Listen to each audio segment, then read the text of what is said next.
અલ્પેશભાઈ મેર, હું અહીંયા વિદ્યાર્થીના વાલી તરીકે અને ગામના જાગૃત નાગરિક તરીકે કહેવા માગું છું કે આ સ્કૂલ જે સરકાર, કેન્દ્ર સરકાર, રાજ્ય સરકાર કરોડો રૂપિયા ખર્ચ કરતી હોય, શિક્ષણની પાછળ મોટી વાતો થતી હોય, તે બધી વાતોનું જો અનુકરણ જોવું હોય તો અહીંયા ઉદાહરણ જે આપે છે શિક્ષણનું, ગુજરાત મોડલ કે ફલાણા મોડલ, તે તમામ વાતોને એક બાજુ મૂકી દે એવા અહીંયાના જિલ્લાના, તાલુકાના અધિકારીઓ શ્રી અને અહીંયા જિલ્લા તાલુકાના જે ચૂંટાયેલા પ્રતિનિધિ હોય અથવા સંગઠનના હોય, તે તમામ લોકોની જવાબદારી બનતી હોય તો 1 વર્ષ પહેલાં મીડિયા પણ આવેલા, 1 વર્ષ પહેલાંથી આ સ્કૂલ જર્જરિત છે, તે છતાં આજ દિન સુધી કોઈ પણ કાર્યવાહી કરી નથી. બાળકો અને વિદ્યાર્થીઓ ભયના નેજા હેઠળ શિક્ષણ લે છે. અવારનવાર દુર્ઘટના બને છે. તમે જોઈ શકો છો કે દાદરો ઓલરેડી બ્લોક કરી દેવામાં આવેલો છે, કોઈ વિદ્યાર્થી ઉપર જાય નહીં એવું ખાસ સૂચના કે આ વિડીયો ઠેઠ મીડિયાના માધ્યમથી હું કહેવા માગું છું કે આ મુખ્યમંત્રી શ્રી અને આપણા વડાપ્રધાન શિક્ષણ મંત્રી સુધી આ વિડીયો પહોંચે. અમારા બાળકથી લઈને બધા ગામના બધા વાલીઓને એવી ભય રહેશે કે શું થશે, પણ આમાં એવું છે કે જો શિક્ષણ ન મોકલે તો વિદ્યાર્થીનું ભવિષ્ય બગડે અને અહીંયા આવે તો વિદ્યાર્થી બીકના નેજા હેઠળ શિક્ષણ લે છે. એટલે આમાં બે મૂંઝવણમાં છે, વાલી પણ મૂંઝવણમાં છે અને વિદ્યાર્થીઓ બીકમાં છે. રજૂઆત અમે જિલ્લા શિક્ષણ લેવલે કરેલી, તાલુકા લેવલે કરેલી અને મીડિયાનું જે કહેવાય મેન પાસું કહેવાય આપણે દેશની અંદર, એને પણ અમે અહીંયા બોલાવીને વારંવાર રજૂઆત કરેલી. તે છતાં આંખ આડા કાન કરે છે અહીંના અધિકારીઓ, અહીંના જિલ્લાના શિક્ષણના અધિકારીઓ, જિલ્લાના પ્રતિનિધિઓ. અહીંયા આગળના ટ્રમમાં જિલ્લા પંચાયતના પ્રમુખશ્રી પણ આ જ ગામના હતા. એવી જ રીતે અત્યારે હાલમાં આ જ ગામના તાલુકા પંચાયતના પ્રમુખ પણ છે. તે પણ એનું ઘરે પાછળ જ છે અને રોજ જોવામાં આવતું હોવા છતાં કોઈ વસ્તુ કરતા નથી. તો સરકાર જે મહેનત કરે છે એની ઉપર પાણી ફેરવે છે અહીંના લોકો. પ્રવીણભાઈ મગનભાઈ બારૈયા, ગામ ભાંભણ, તાલુકો બોટાદ. આ બોટાદ તાલુકાની ભાંભણ શાળા છે. શાળાની અંદર 1 થી 8 ધોરણ છે, જેની અંદર 500થી વધારે વિદ્યાર્થીઓ અત્યારે હાલ અભ્યાસ કરી રહ્યા છે. અને એની તમે પોઝિશન જોવા જાઓ અને પાછળનો ભાગ છે એ 2 રૂમ તો તદ્દન પડી ગયા છે અને પડખેના જે 2 રૂમ છે એની અંદર પણ કેટલી બધી તિરાડો પડી ગઈ છે. અને અત્યારે હાલમાં વરસાદનો માહોલ છે, કોઈ પણ અને સ્કૂલ ચાલુ હોય અને બાળકોને કોઈ પણ પ્રકારની જાનહાનિ કે કોઈ અઘટિત દુર્ઘટના ઘટે તો એની જવાબદારી કોણ લે છે? આ બાબતે અમે 2 વર્ષથી રજૂઆત કરીએ છીએ. ગયા વર્ષે પણ તમારા મીડિયા હસ્તક અમે અહીં મીડિયાને બોલાવેલા છે, વિડીયો પણ ઉતારેલો છે, વિડીયો શૂટિંગ પણ કરાવેલું છે.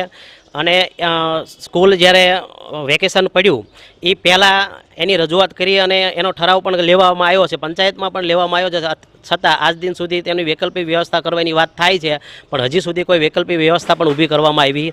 બાળકોમાં ફૂલ ડર છે, સ્કૂલે આવતા પણ ડરે છે અને વિદ્યાર્થીઓ ઘરેથી એવું કહે છે કે ભાઈ અમને ડર લાગે છે, ગમે ત્યારે સ્કૂલ પડી જાય એવી પોઝિશન છે. તમે જોઈ શકો છો તિરાડું બધી જ લગભગ રૂમની અંદર તિરાડું ઓલરેડી અત્યારે પડી ચૂકી છે. અમારી એક જ માંગ છે કે આ બિલ્ડિંગ છે એ ટોટલ નોન યુઝ ફટાફટ કરવામાં આવે. જો એની અંદર જેટલું મોડું કરવામાં આવી રહ્યું છે બરાબર, એ યોગ્ય નથી. આ કોઈ રાજકારણનો વિષય નથી, આ ગામનો વિષય છે, ગામનો પ્રશ્ન છે. વિદ્યાર્થીઓ છે એમાં કોઈ રાજકારણ ન હોવું પડે અને વિદ્યાર્થીની અંદર કોઈ જાનહાનિ થાય છે બરાબર, તો જવાબદારી કોણ લે છે? તો જેમ બને એમ વહેલા વૈકલ્પિક વ્યવસ્થા ઊભી કરી આ સ્કૂલ છે એને નોન યુઝ કરી અને બિલ્ડિંગ નોન પાડી અને બીજી નવી ઊભી કરવામાં આવે. મારું નામ બળવંત સોલંકી, હાલ ઇન્ચાર્જ તાલુકા પ્રાથમિક શિક્ષણ અધિકારી બોટાદ ખાતે ફરજ બજાવું છું. ભાંભણ ગામની સ્કૂલ જર્જરિત હાલતમાં છે, નીચે બાળકો ભણે છે, માથે ચોમાસું.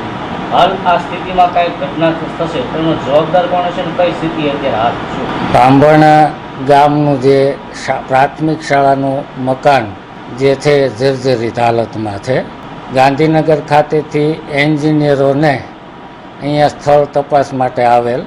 મકાન રિપેર થાય એમ છે કે પૂર્ણપણે જમીનદોસ્ત કરવું પડે એમ છે, એનો એક સ્ટ્રક્ચરલ રિપોર્ટ એ ગાંધીનગર ખાતેથી જે ટીમ આવેલી એ ટીમ તૈયાર કરવાની હતી, જે 15 દિવસ પહેલાં તૈયાર થઈ અને જિલ્લા લેવલે આવેલ છે.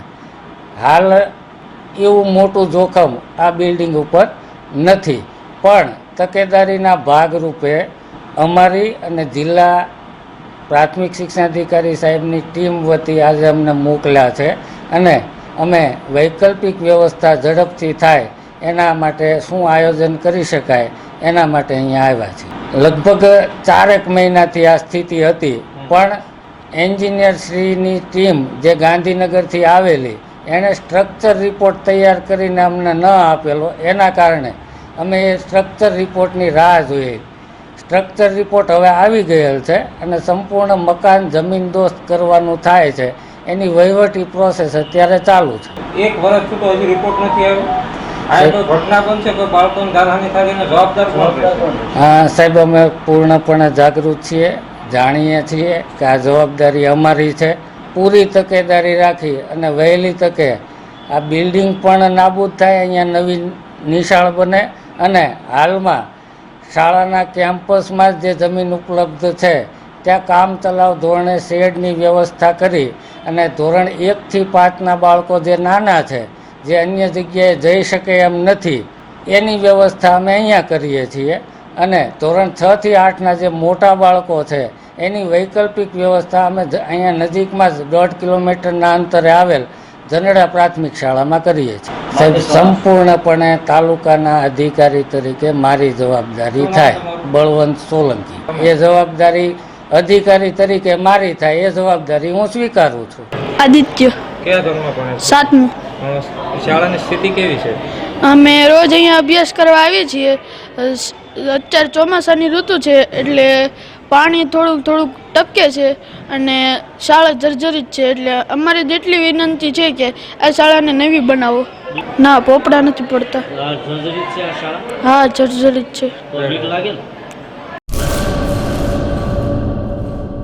હેલો મિત્રો, હું છું અમિત ગોસ્વામી, ગુરુ મોબાઈલ એન્ડ ઇલેક્ટ્રોનિક્સમાંથી. આજે હું તમારી સામે લઈને આવ્યો છું આઈફોનના દરેક ફોન તમને લોન ઉપર મળી જશે. સેમસંગના અલ્ટ્રા સિરીઝ પણ તમને લોન ઉપર મળી જશે અને એના સિવાય બ્રાન્ડ કોઈ પણ કંપનીના હશે એનામાં પણ લોન થઈ જશે અને દરેક ફાઇનાન્સ આપણી પાસે ઉપલબ્ધ છે.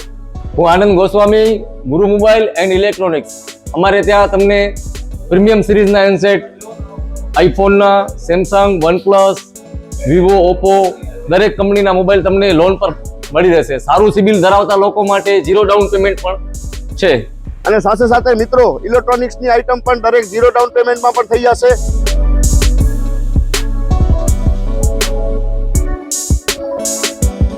હા મિત્રો, આપણો લોકેશન છે, અગર તમે ગામડેથી આવો છો તો જુબેલી ગ્રાઉન્ડથી આવશો તો સંતોષીમાના મંદિર પાસે આપણી દુકાન છે ગુરુ મોબાઈલ એન્ડ ઇલેક્ટ્રોનિક્સ. અને જો આપણા ભુજથી આવો છો આપણી દુકાને તો વીડી હાઈસ્કૂલથી લોહાણા ભવનની સામે ગુરુ મોબાઈલ એન્ડ ઇલેક્ટ્રોનિક્સ. અને અન્ય 2 બ્રાન્ચ છે આપણી, એક જનતાગર નીચે છે અને એક લાલ ટેકરી છે.